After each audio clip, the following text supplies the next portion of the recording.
Hello dear aspirant, welcome to বিজ্ঞান শিক্ষা। আশা করব তোমাদের প্রত্যেকের পরীক্ষা ভালো হয়েছে এবং তোমরা ভালোভাবে বাড়ি পৌঁছে গেছো। ঠিক আছে, তো এখন আমি তোমাদের জন্য নিয়ে এসেছি যে আজকের প্রাইমারি পরীক্ষা হয়েছে, সেই প্রাইমারি পরীক্ষার যে অ্যান্সার কি, সেই অ্যান্সার কি তোমাদের সামনে আজ নিয়ে এসেছি। ঠিক আছে, তো আজকে আমরা প্রথমে এনভায়রনমেন্টাল যে স্টাডি রয়েছে পার্ট ইতে, সেই পার্ট ই এর আমরা এনভায়রনমেন্টাল স্টাডি বা আমরা পরিবেশবিদ্যার যে 30টি আমাদের কোশ্চেন দিয়েছিল, সেই 30টি প্রশ্নের কিন্তু সঠিক উত্তর দেখে নেব। তোমরা এই প্রতিটি কোশ্চেনের উত্তর দেখে তোমরা নিজেদের নাম্বারটা কাউন্ট করতে পারো এবং দেখতে পারো তোমরা কত নাম্বার পাচ্ছ। ঠিক আছে, তাহলে দেখো পরপর আমরা কিন্তু কোশ্চেনগুলো বলছি এবং তোমরা উত্তরগুলো মিলিয়ে নাও। ঠিক আছে, তাহলে চলো দেখে নিই। এখানে তোমাদের বলে রাখি, আগের বার যে ইভিএসের কোশ্চেন দিয়েছিল, সেই আগের বারের ইভিএসের কোশ্চেনের সঙ্গে এবারের যে ইভিএসের কোশ্চেন, সেটা কিন্তু কম্প্যারিজন করলে আগের বারের তুলনায় কিন্তু এবারে কোশ্চেন একটু টাফ হয়েছিল। ঠিক আছে, এবারে কোশ্চেনগুলো আমি দেখি যেটা বুঝতে পারলাম সেটা হচ্ছে আগের বারের তুলনায় কিন্তু এবার কোশ্চেন একটু টাফ দিয়েছে সবার পক্ষে। ঠিক আছে, যারা একটু ভালো করে পড়াশোনা করেছে, যারা একটু ডিপলি পড়েছে, তারা কিন্তু পেরেছে, বাট এটা কিন্তু জেনারেলি একটু টাফ দিয়েছিল। ঠিক আছে, তাহলে দেখে নিচ্ছি আমরা কোশ্চেনের অ্যান্সারগুলো।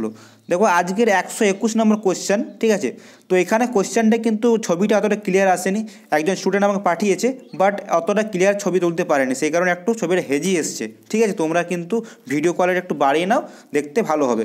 সঙ্গে তোমরা সাইডে কিন্তু নিজেদের কোশ্চেন পেপারটাও রাখো মিলিয়ে নেওয়ার জন্য। ঠিক আছে, তাহলে চলো 121 দেখো কী বলেছে। নিম্নোক্ত ব্যবস্থাপনাগুলির কোনটি বর্জ্য জল থেকে জৈব পদার্থ অপসারণ করে? এখানে কিন্তু আমি অপশানগুলো বলছি না, তোমাদের ডাইরেক্ট উত্তর বলে দিচ্ছি। এটা তোমাদের উত্তর হবে অপশান এ, ট্রিকলিং ফিল্টার। ঠিক আছে, অপশান এ হবে সঠিক উত্তর। চলে এসো পরের কোয়েশ্চেন, দেখো কী বলেছে, তোমরা কিন্তু মিলিয়ে নাও। র্যাচেল কার্সন লিখিত সাইলেন্ট স্প্রিং নামক বইটি নিম্নোক্ত কোন পরিবেশগত সমস্যাটি বর্ণিত হয়েছে? এখানে তোমার সঠিক উত্তর হবে অপশান বি, কীটনাশকের ক্ষতিকর প্রভাব। অপশান বি হবে সঠিক উত্তর। ঠিক আছে, কীটনাশকের ক্ষতিকর প্রভাব। চলে আসছি পরবর্তী প্রশ্নে। প্রশ্ন 123 নম্বর কী বলেছে, নিম্নোক্ত কোনটি ভারতের প্রথম বায়োস্ফিয়ার রিজার্ভ? এটা কিন্তু একেবারে ইজি কোশ্চেন ছিল, কোনটি প্রথম ভারতের বায়োস্ফিয়ার রিজার্ভ? এটার সঠিক উত্তর হবে Nilgiri biosphere reserve. Option C, Nilgiri biosphere reserve. Option C is the right answer. চলে আসছি পরের প্রশ্নে। দেখো এখানে 124 নম্বর প্রশ্নে কী বলেছে, নিম্নোক্ত রাসায়নিক যৌগগুলির মধ্যে কোনটি মেরু অঞ্চলে স্ট্র্যাটোস্ফিয়ারে ওজোন হল সৃষ্টির জন্য দায়ী? এখানে তোমাদের সঠিক উত্তর হবে ক্লোরিন নাইট্রেট। ক্লোরিন নাইট্রেট সঠিক উত্তর হবে ক্লোরিন নাইট্রেট। চলে আসছি পরের প্রশ্নে 125। দেখো কী বলেছে, একটা এখানে কিন্তু আমাদের বিবৃতি এবং যুক্তি দিয়েছে। ঠিক আছে, দেখো পড়ছি এটা। প্রাথমিক স্তরে পরিবেশবিদ্যায় বিষয়ের পরিবর্তে ভাবমূল সন্নিবেশিত হয়েছে। যুক্তি এখানে বলেছে কি, যুক্তিতে বলেছে ভাবমূল নির্ভর পরিবেশবিদ্যা শিখন বিষয়ভিত্তিক ব্যবধানকে অতিক্রম করতে সাহায্য করে এবং সমন্বয় ধারণাকে এগিয়ে নিয়ে যেতে সাহায্য করে, যা বিষয়ের সাপেক্ষে শিক্ষক এবং শিক্ষার্থীদের কাছে সহজতর হয়। এখানে কি বলেছে, কোন অপশানটা হবে বলো? এ আর আর এর মধ্যে যে অপশানগুলো দেওয়া আছে এ বি সি ডি, কোনটা হবে? দেখো এই কোশ্চেনটা অ্যাকচুয়ালি একটু কনফিউজিং কোশ্চেন আছে। ঠিক আছে, তো এই কোশ্চেনটা আমিও পড়লাম, তোমরা পড়লে, কিন্তু একটু কোশ্চেনটা কনফিউশন দিয়েছে। এইটার কিন্তু আমার মতে সঠিক উত্তর হওয়া উচিত অপশান বি। এরপর তোমরা কিন্তু এটা পার্টিকুলারলি জানতে পারবে যখন তোমাদের অ্যান্সার কি দিয়ে দেবে অফিসিয়াল অ্যান্সারকে, তখন কিন্তু পার্টিকুলারলি বুঝতে পারবে কোনটা তোমার সঠিক উত্তর। কিন্তু আমার মতে বলতে গেলে এটা সঠিক উত্তর হওয়া উচিত অপশান বিটা। ঠিক আছে, তাহলে এটা কিন্তু অপশান বি আমি বললাম। বাকি তোমাদের একদম ক্লিয়ারলি তোমরা জানতে পারবে যখন তোমাদের অফিসিয়াল অ্যান্সার কি সাইটে দেবে তারপর। ঠিক আছে, তারপর 26 দেখো কি বলেছে, ভিন্ন প্রজাতি থেকে প্রবর্তিত জিন ধারণাকারী প্রাণী এবং উদ্ভিদকে বলা হয় অপশান এ সংকর, option B transgenic, option C plasmid, option D আংশিক সংকর। বলো কোনটা হবে? এখানে কিন্তু সঠিক উত্তর হয়ে যাবে তোমাদের ট্রান্সজেনিক। অপশান বি হবে ট্রান্সজেনিক। তাহলে এই প্রশ্নের উত্তর হচ্ছে ট্রান্সজেনিক। তোমরা কিন্তু মিলিয়ে দেখে নাও। ঠিক আছে, চলো চলে আসছি পরবর্তী প্রশ্নে। দেখো পরবর্তী প্রশ্ন কি বলেছে এখানে 127, নিম্নে উল্লিখিত মাছগুলির মধ্যে কোনটি অ্যানাড্রোমাস মাছ। এখানে অপশন এ দিয়েছে সাইপ্রিনাস, অপশন বি ইলিশ, অপশন সি রুই, অপশন ডি ইল দিয়েছে। এখানে সঠিক উত্তর হবে অপশন বি ইলিশ মাছ, অপশন বি হবে সঠিক উত্তর। চলে আসে পরবর্তী প্রশ্নে 128। দেখো কি বলেছে এখানে, নিম্নোক্ত রাসায়নিকগুলির মধ্যে কোন রাসায়নিকটিকে সবুজ দ্রাবক হিসেবে বিবেচনা করা যেতে পারে? এখানে সঠিক উত্তর হয়ে যাবে তোমাদের option D super critical carbon dioxide. ঠিক আছে, সুপার ক্রিটিক্যাল কার্বন ডাইঅক্সাইড এটা সঠিক উত্তর হবে। চলে আসছি পরের প্রশ্নে, মানব জাতির কার্যকলাপের ফলে সৃষ্ট জৈব প্রজাতি বৈচিত্র্যের হ্রাসপ্রাপ্তির অবিরত ঘটনা, যা ষষ্ঠ গণজৈব বিলুপ্তি বলে পরিচিত, তা যে ঘটনাটির প্রত্যক্ষ প্রভাবের ফলে ঘটে না সেটি চিহ্নিত করুন। এখানে তোমার সঠিক উত্তর হয়ে যাবে 129-এরটা অপশন সি প্রজাতির জন্মহার কমে যাওয়া। এখানে কিন্তু অপশন সি হবে সঠিক উত্তর। চলে এসো পরবর্তী প্রশ্নে 130 নম্বর কি বলেছে, নিম্নোক্ত প্রাণীগুলির মধ্যে কোন প্রাণীটি ডেট্রিটাস ফিডার? বলো কোনটা হবে, বা ডেট্রিটাস ভোজী। এখানে সঠিক উত্তর হয়ে যাবে অপশন ডি শকুন। ঠিক আছে, অপশন ডি হবে সঠিক উত্তর। আমি কিন্তু কারণগুলো বলছি না তোমাদের, আমি ডাইরেক্ট উত্তরগুলো বলে যাচ্ছি, তোমরা মিলিয়ে নাও। 131 নম্বর দেখো কী বলেছে, দৃষ্টিগতভাবে সমস্যাক্লিষ্ট কোনো শিক্ষার্থীর অনলাইন ক্লাস নেওয়ার সময় একজন পরিবেশ শিক্ষক বা শিক্ষিকা কোন কোন পদ্ধতি ব্যবহার করবেন? এখানে কিন্তু সঠিক উত্তর হবে 1, 2 ও 3, অর্থাৎ তোমাদের অপশন এ হবে সঠিক উত্তর। ঠিক আছে, অপশন এ হবে সঠিক উত্তর। চলে আসছি পরবর্তী প্রশ্নে 132, তোমরা দেখে নাও। এখানে দেখো কী বলেছে, কার্বন মনোক্সাইড বা সিও হলো কোনটা সঠিক উত্তর হবে? এ, বি, সি নাকি ডি, কোনটা হবে? এখানে কিন্তু তোমার সঠিক উত্তর হবে অপশন সি শুধুমাত্র 3। শুধুমাত্র এই 3টাই কিন্তু ঠিক হবে, শুধুমাত্র এই 3 নাম্বার লাইনটাই ঠিক আছে, তাহলে শুধুমাত্র 3 অপশন সি হবে সঠিক অ্যান্সার। চলে আসছি পরবর্তী প্রশ্ন 133। দেখো কি বলেছে, পরের পেজে আছে 133। এখানে বলেছে নিম্নলিখিত কোন বছরে 21তম কপ মানে হচ্ছে COP COP conference of parties জলবায়ু পরিবর্তন সম্মেলন প্যারিসে অ্যাকচুয়ালি অনুষ্ঠিত হয়েছিল? বলো কোন সালে? এটা সঠিক উত্তর হবে অপশন এ 2015। অপশন এ 2015 সালে হয়েছিল। আর রিসেন্টলি আমাদের যেটা হয়েছিল কপ কনফারেন্স অফ পার্টিস, সেটা হচ্ছে আমাদের COP 28। এটা হয়েছিল আমাদের কোথায়?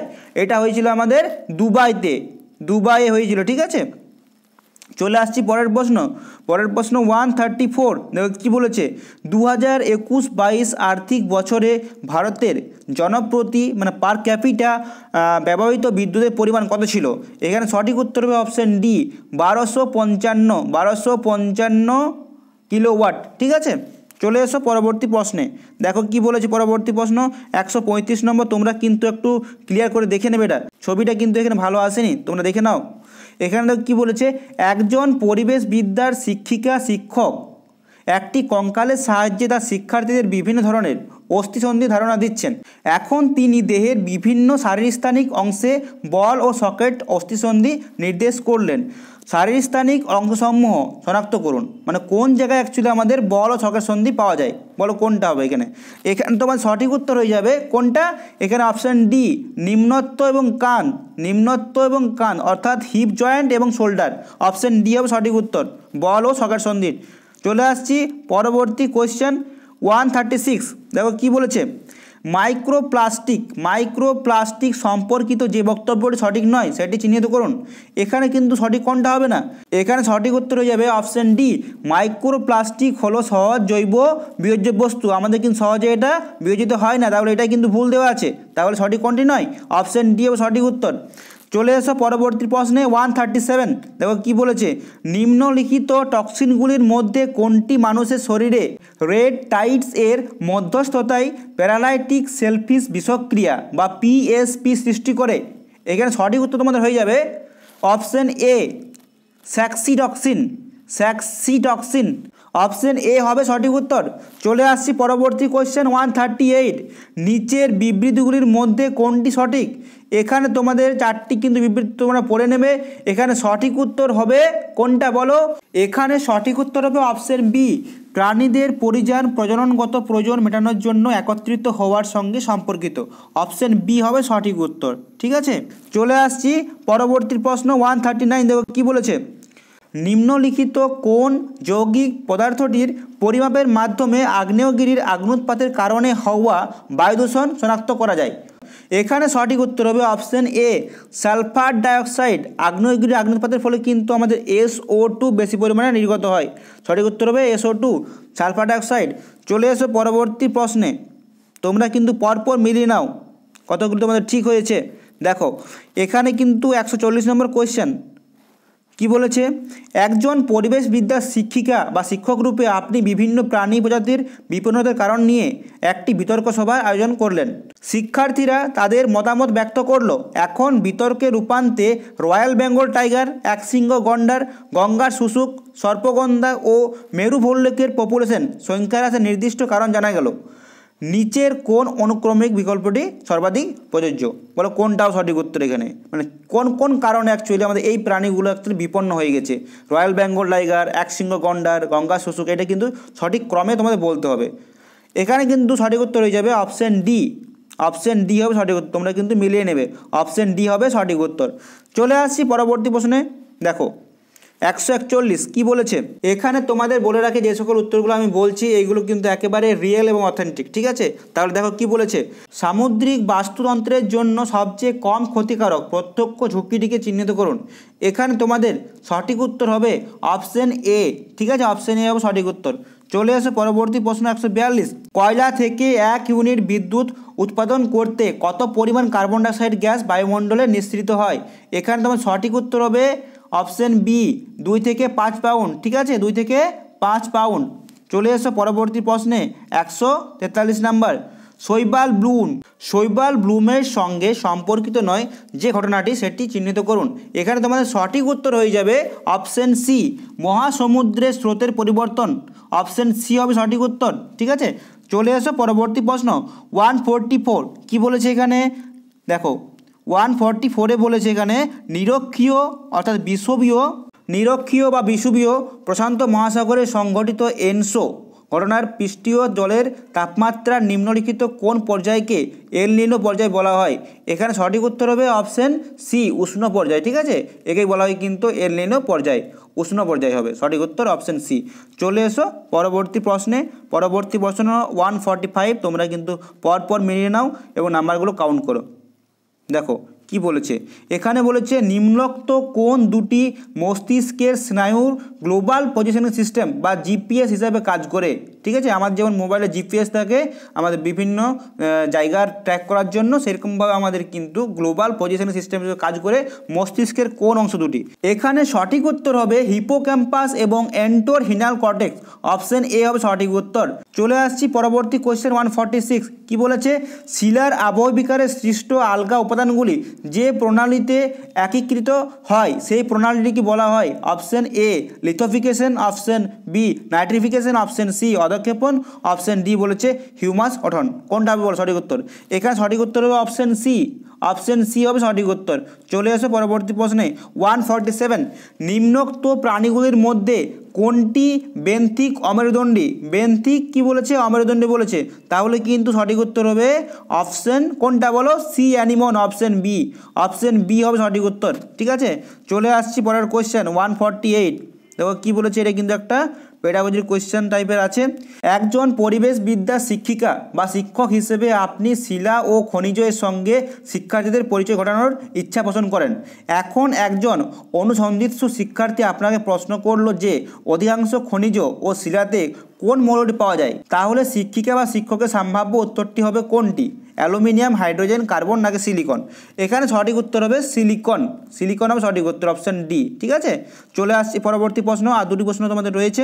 দেখো কি বলেছে, 149, পরিবেশবিদ্যার শিক্ষিকা বা শিক্ষক হিসেবে আপনি সুন্দরবন জীববৈচিত্র্য হটস্পটের কোনো একটি অঞ্চলে একটি ক্ষেত্র ভ্রমণ সংগঠিত করলেন এবং সেখানকার বিপন্ন উদ্ভিদ ও প্রাণীদের নিয়ে আলোচনা করলেন। এখন শিক্ষার্থীরা নিজেদের মধ্যে পারস্পরিক মত বিনিময় করলো ও শিখন ঘাটতি কমাতে পারলো। সুন্দরবন হটস্পট বিষয়ে নিচের কোনটি সঠিক তোমাদের বলতে হবে। তোমরা তো পড়েছো সুন্দরবন কিন্তু আমাদের আন্দামান নিকোবর রিজনে রয়েছে, ঠিক আছে? এবং আন্দামান নিকোবরটা যে সুন্দরল্যান্ডের একটা অংশ। তাহলে তোমরা এখানে বুঝতেই পারছো আন্দামান নিকোবর মানে নিকোবর দ্বীপপুঞ্জ, র্যাফেলেশিয়া, ওরাংওটাং, এটা হবে সঠিক উত্তর। ঠিক আছে, অপশান ডি হবে সঠিক উত্তর। চলে আসছি আজকের শেষ কোশ্চেন, আজকের অন্তিম কোশ্চেন 150। দেখো কি বলেছে, নিম্নোক্ত অবস্থাগুলির মধ্যে কোনটি হাইড্রোফোনিক্স পদ্ধতিতে উদ্ভিদ বৃদ্ধির জন্য ব্যবহৃত হয়? অপশান এ বলেছে পরিপোষকবিহীন অবস্থা, অপশান বি বায়ুবিহীন অবস্থা, অপশান সি মৃত্তিকাবিহীন অবস্থা, অপশান ডি জলবিহীন অবস্থা। এখানে বলেছে হাইড্রোফোনিক্স, তাহলে সঠিক উত্তর হবে মৃত্তিকাবিহীন অবস্থা। মৃত্তিকা ছাড়াই কিন্তু আমাদের চাষ করার যে পদ্ধতি জল দিয়ে, তাকে বলা হয় হাইড্রোফোনিক্স। তাহলে এটা হবে সঠিক উত্তর আমাদের অপশান সি। ঠিক আছে, তো এই ছিল আজকের পরিবেশবিদ্যার প্রশ্নের উত্তরপত্র। তোমরা কিন্তু উত্তরগুলি পরপর মিলিয়ে নাও এবং তোমরা কাউন্ট করো কত হচ্ছে এবং তোমরা কমেন্টে জানাও। ঠিক আছে, আজকের কিন্তু কোশ্চেনটা কিন্তু আগের বারের তুলনায় কিন্তু অনেকটাই টাফ ছিল, সেই কারণে কিন্তু তোমাদের একটু প্রবলেম হতে পারে, বাট কোশ্চেনটা না করার মতো ছিল না। কোশ্চেনটা একটু চেষ্টা করলে তোমরা পারতে। ঠিক আছে, তাহলে দেখো তোমরা কত পাচ্ছ, তোমরা কিন্তু কমেন্টে অবশ্যই জানাও। দেখা হচ্ছে পরবর্তী কোনো গুরুত্বপূর্ণ ভিডিওতে, ততক্ষণের জন্য জয় হিন্দ, বন্দে মাতরম, টাটা।